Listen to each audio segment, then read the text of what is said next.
In a few years, this northeast Sioux Falls land could be home to Holstone Foods, a more than $500 million pork processing plant. While the actual facility will be owned by the producers themselves, the business model starts about an hour north and east of here in Pipestone, Minnesota. For the first in our new CEO series, we sat down with Luke Minion, Pipestone CEO, Holstone board chair, and a global leader who calls Sioux Falls home. So first of all, I went on your LinkedIn and... Mine? Yeah, because I thought I should do some research, right? And the only job that's listed is president and CEO. Yeah. It can't be the only job you've ever had. Yeah. Well, I'm not big on my resume, in fact, or my LinkedIn or my bio when people Did you know you were on there? introduce me. Okay. I know I'm on there. All right. Yeah, to a fault, and my team knows. I sort of don't get too caught up in all the titles I have the privilege to hold, and I don't go out and go to the meetings much, and so it's not uncommon for people to be like, who is this guy and what's he do? And I'm okay with that. So who is this guy and what does he do? Luke Minion is the CEO of Pipestone Holdings, a 75-year-old company serving farmers that began as a large animal veterinary practice. He's chairman of Holstone Farms, which is proposing to build a farmer-owned pork processing plant in Sioux Falls. And he's chairman and CEO of Riverstone Farms, a hog production system based in China. Today, yeah, those are my titles. Pipestone, Riverstone, Holstone, and there's a couple more coming in what we call the Rolling Stones or the Stone family. You wear a lot of hats. Yeah. Minion grew up on a Minnesota farm about an hour and a half east of Pipestone. At 12, he decided to become a veterinarian, until veterinary school, where a mentor led him to gravitate to business, too. So I came to Pipestone right after graduating and did the vet role for a long time, but in parallel was developing my business skills. Most people leave their first job, change jobs, certainly change companies. Yeah. You've changed jobs, but you haven't changed companies. What is it about Pipestone? What's kept you here? Boy. They changed my life here. I was a person who paid my way through college, didn't have much, and these guys offered me a job when I was a junior in veterinary school. I didn't even know that they were going to offer me a job. They called me and said, "We want to hire you as a junior in vet school." I didn't have my resume filled out, and as a signing bonus, they gave me a vehicle, and it changed my life.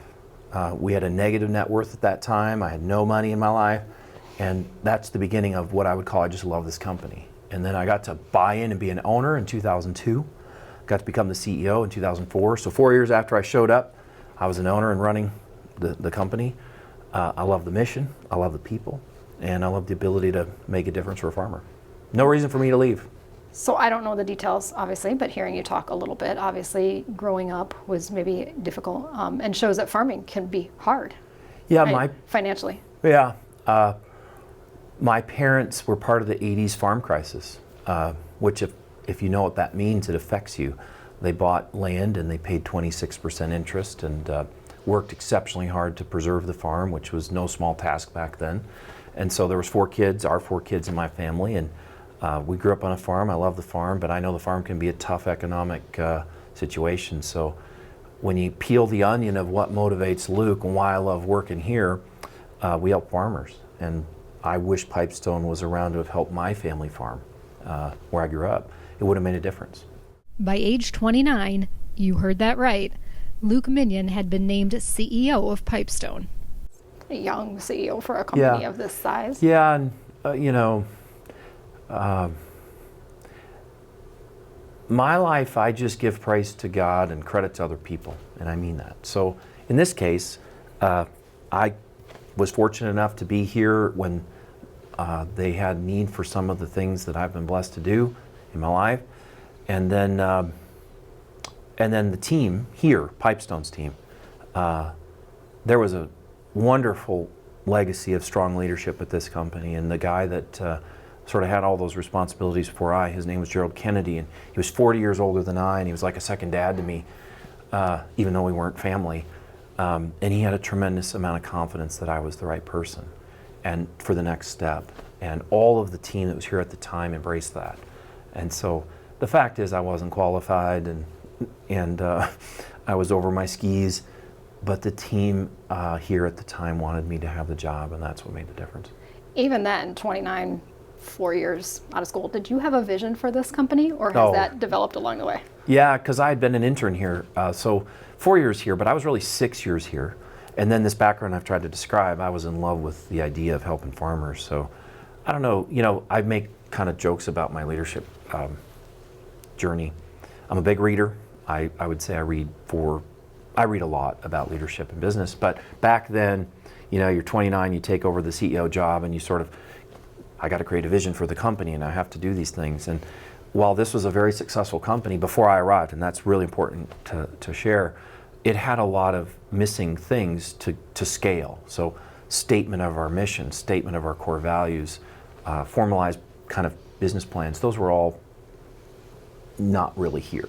And so I had a vision when I was new CEO that said we're going to have, by 2020, which was this big thing, in my mind. I was like, oh my gosh, this is huge. A very distant future, too. Right, long way out there. And we set a goal to have 200,000 sows under management, 20,000 cows, and 20 companion animal vets. And those were big goals, and I was excited, and it got some excitement going. And at that time, I look back now and I just think, well, it worked. Probably wouldn't do it that way again at 47. But yeah, the short story, what I'm trying to share here is Pipestone, in the last 18 years, thanks to the team and all the things we do, we're 1,400 people. So we've increased in size by 10 times from when I first came here. In the mid-2000s, business led him to China, where he now leads Riverstone Farms, an integrated hog farming operation. There was a client in China that asked us to come to China and help them build and manage sow farms the way we were doing in the United States. And we agonized about the decision, but we did it. And things lead to next things. And in 2016, we partnered with a group at that time, which was with Cargill, to build our own production system along with providing services to the Chinese marketplace. So in China today, we're a very well recognized brand in terms of being pig experts. And I've been to China 80 times. So for about 10 years of my life, I call it kind of the tour of duty. I went to China 8 times a year, and we built a business. We hired the first person, the second person, and so forth.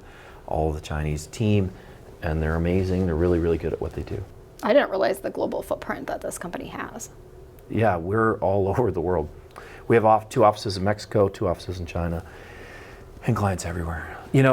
It's like this when I get on a plane and people say, what do you do? And I try to just say, yeah, I'm a pig vet. And then they really kind of capture some of it. But we're like this, we get to do something that's very, very small in the world, very narrow focus, but we're among the very best in the world at doing it.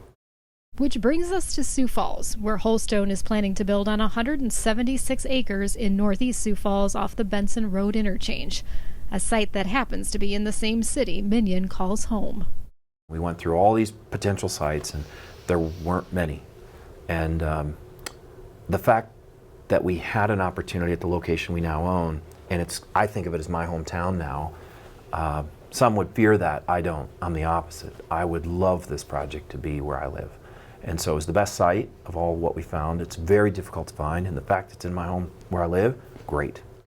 It won't be the first plant Holstone operates that's owned by producers.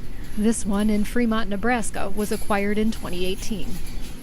When you came into Fremont, you took over a Hormel plant. Did you have some skeptics? I wouldn't call it skeptics. I would just say the question of who are we and how are we going to behave and what are we going to stand for. So now we're three years fast forward, and the team at Holstone, they talk about how they've been Holstonized, but we didn't lose. In the whole transition, we're proud of this. 1,400 people had a choice of whether they wanted to come over and work for Holstone. So there wasn't an obligation, you had a choice. And all but 12 people chose to work with us back then.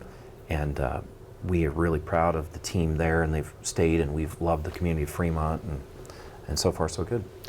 And on the other end, of course, the ownership end, you've got all of these producers. Mm-hmm. What has that experience been like for them? So far so good. As I mentioned to Jody, it's very difficult to achieve this, so I don't want to sound arrogant about it. I want to sound thankful and grateful, and that's how they feel. It's been economically very successful in what we set out to do. It's achieving that, and it gives certainty to the future for the next generation. If you're a 25 or 35-year-old younger farmer and you want to raise pigs, market access and what Holstone represents is critical. And if you can't get that, or you can't get that at a fair price, you may not come home and farm. So it's been all of what we wanted it to be so far. That's why the enthusiasm to do another project in Sioux Falls. Holstone is working through design and permitting while amassing the significant amount of capital required for the more than $500 million project. We try to be out and approachable, and we've tried to make ourselves available for questions, but they're always about odor. They're about, the environmental wastewater discharge and these expected questions. People have a right to ask, and we have responsibility to share. Then you get to the workforce issues, which are, as you know, Jody, they're all about Sioux Falls, not all about Holstone. There's two levels to that, and we try very hard to be a part of thinking through those challenges, and we'll do our part. But those are complicated because we're still 3 years away, and so we're listening, we're learning, we're looking, but we're 3 years away from having a person go to work in a plant, and so it's kind of difficult to figure out what role we should play other than the things we're doing so far. Are you still thinking 1,200 or so people? Yeah, on the first shift, it's about that. Mm-hmm.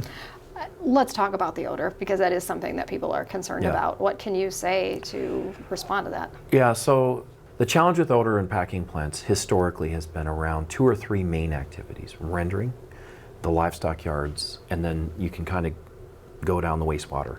Wastewater's covered. So the notion that wastewater will smell from our facility is, it's covered, it's treated. It's no different than the city of Sioux Falls itself. So that piece is isolated, it's covered, and it's as modern as you can get.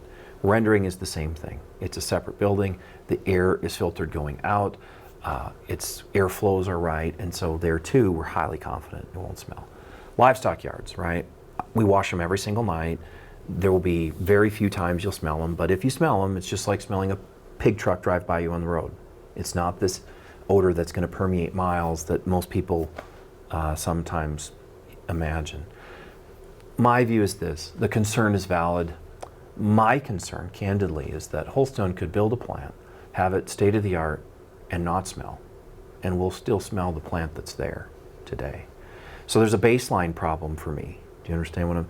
In other words, there's a baseline today of odor from another facility, and I'm not sure how we're going to get separated from that baseline, but I'm confident our facility is going to be designed much more capable of dealing with odor concern than any of the current. I have heard, and not a lot, but from some people who just say, you know what, I don't know that much about Holstone, maybe they're great, but I don't want 2 packing plants in Sioux Falls. Yeah. Can Sioux Falls support 2 packing plants? Should there be 2 packing plants in Sioux Falls? Yeah. I think of it this way. We're not worried about 2 banks. We're not worried about 2 hospitals. We're not worried about 2 Amazons. What we pay our team is better than just about every one of those. We'll be at over $20. We're at $20 starting now in our Fremont facility. By the time it's 3 years from now, who knows what it'll be, but we certainly aren't paying low. We fully fund health insurance. We fund 6% 401k. So this isn't a pay issue. So then it gets to odor and environment. Well, it won't be those issues. So then I always kind of have this question to my fellow friends in Sioux Falls: why are we talking about it? Any different than we should talk about Amazon or other large employers in town. So I think that's a fair challenge to the city and to my residents. We don't seem to have any concern about 2 Amazons or 2 large hospitals or 2 banks or 2, but 2 packing plants comes up, and it's a little bit for me like, what are we talking about? Industry bias, maybe? Industry bias for sure, and I like to make people tell me what they're talking about, because it's not pay, it's not odor, it's not the environment. I want to talk just briefly about you as a leader, though. Okay. Kind of your style. How would you describe your style? How do you think your people would describe you as a leader? I'm a learner. My curiosity is kind of insatiable. I'm an entrepreneur. I love to start businesses, grow businesses. I think those are safe statements. I work an exceptionally lot. Some would say that's maybe too much, but I love it. I'm very candid. I'm not even in this interview, I'm telling you what I think. I don't polish it. I'm a very candid person. I'm a very intense person. I like to win, and I don't like to break rules or any of those. I just like to win in business. If there's a scoreboard, let's try to win. So I'm intense. I'd like to think of it. I think our team here, my team would say, those are all true. And then I would say, I love to replace myself. In our company, I've had almost every job. I was this, and this, and I think those are fair statements. Outside of work, his wife and the 3 kids are the center of his life. My family drives me. Sometimes those statements get this workaholic kind of view. Look, and I would just say, yeah, I love to work, but I love to have fun too. What do you do for fun? I love to golf. I love to play video games. I love to ski. Video games? Big video game person. Okay, and the game I never want to challenge you at is? Oh, any sports game online. Okay. I'll see you online and kick your butt. No, I'm just kidding. But yeah, no, I love to play. I love to play with my kids.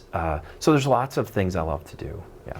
47, so in theory, a long career ahead of you. Do you have some things in mind you'd still like to do? Oh gosh, absolutely. And this sounds a little, over the top, but I just want to reach the potential in my life. And so I got a lot left to do. Some of it's here, for sure, in terms of for the farmers and that mission, and some of it's for not-for-profit activities. So, there'll be a transition of leadership at Pipestone. There needs to be. We'll affect that long before most people think I should, given my age, Jody. But I've been doing this responsibility set for a long time, and for the good of the company, it's important that there's a next person take this responsibility. But yeah, there's a lot left to do in life. We'd like to thank MarketBeat for sponsoring the CEO series. Keep watching for more conversations with CEOs making news throughout the year. And for all your latest business news, stay with us at SiouxFalls.business.